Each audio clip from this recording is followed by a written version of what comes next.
The moment your foot presses the brake pedal, something violent happens in total silence. Tons of metal are forced to slow down instantly, energy vanishes, and yet nothing explodes, melts, or catches fire. Your car just stops. That calm outcome hides a brutal reality. Braking creates enormous heat, enough to warp steel if it isn't controlled. And the unsung hero dealing with all that heat isn't flashy, isn't electronic, and hasn't changed much at first glance. It's a spinning metal disc doing physics at highway speeds. So how does that flat, circular slab survive again and again without failing? Let's slow it all down and find out together, seamlessly uncovering the answer to one simple but vital question. How do brake rotors dissipate heat? Right here, on History of Simple Things.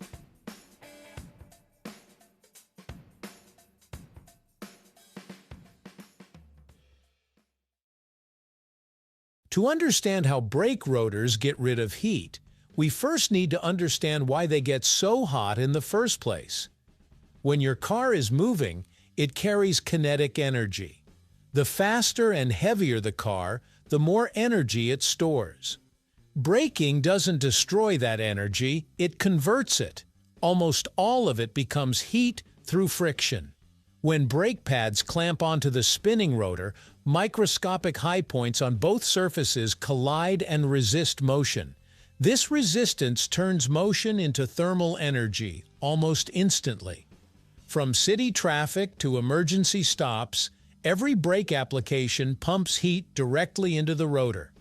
During hard braking, temperatures can climb higher than 500 degrees Celsius.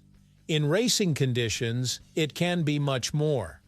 If that heat stayed trapped, the rotor would warp, crack, or fade, and braking power would disappear when you need it most.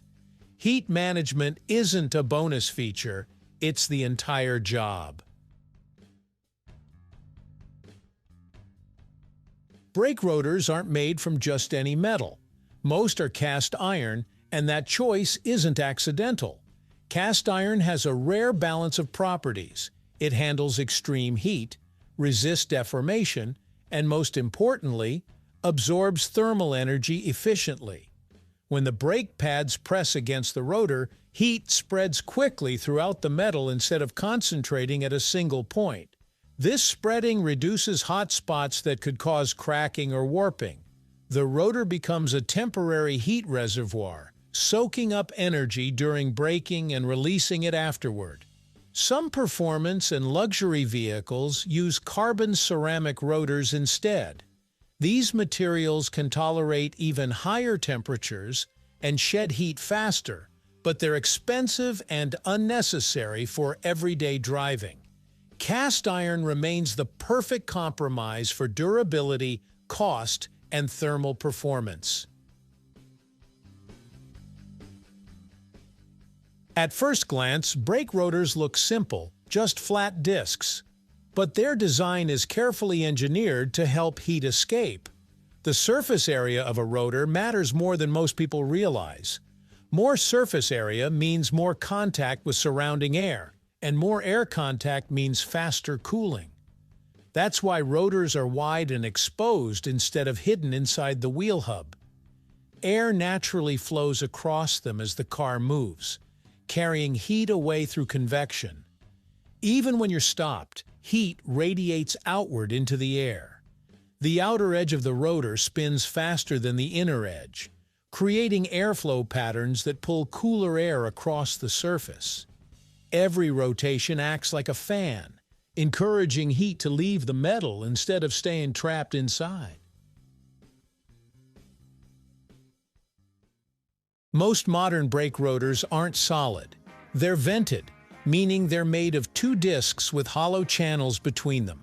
These internal passages are one of the most important heat dissipation features in braking systems. As the rotor spins, air is drawn into the center and forced outward through these internal vents by centrifugal force. This constant airflow pulls heat away from the inner structure, cooling the rotor from the inside out.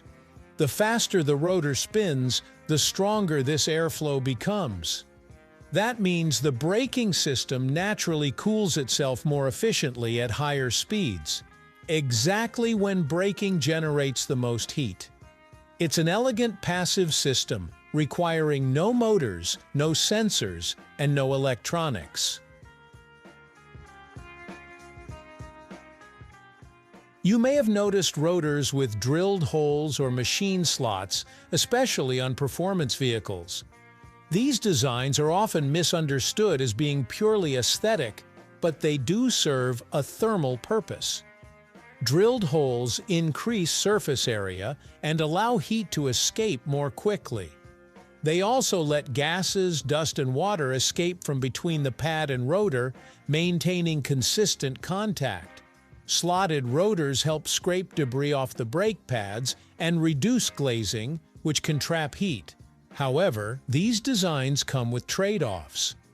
Holes can create stress points that may crack under extreme conditions, which is why many modern high-performance rotors use slots instead. For everyday driving, plain vented rotors already provide more than enough heat dissipation. Brake rotors don't rely on just one method to get rid of heat. They use three fundamental physical processes working together.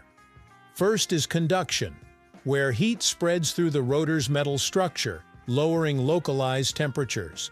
Second is convection, where moving air carries heat away from the surface. Third is radiation, where the hot rotor emits thermal energy into its surroundings. None of these processes work alone. Together, they form a constant cycle. Heat enters during braking, spreads through the rotor, escapes into the air, and fades once the braking event ends. The system resets itself, ready for the next stop. Despite advances in automotive technology, the brake rotor remains beautifully simple. No computers decide how it works. No software updates improve it. Its success comes from basic physics applied intelligently. Every time you stop at a red light or slow down on a highway exit, your brake rotors perform a delicate balancing act. They absorb massive energy, spread it safely, and quietly release it into the air, all within seconds. They don't just stop your car, they manage chaos. Thank you for watching. If you have suggestions for our next video, feel free to share them in the comments below. We'll be sure to give you an acknowledgement for your contribution. Thank you for joining us on this journey through the history of simple things. Don't forget to like, subscribe, and stay tuned for more stories woven through the smallest details.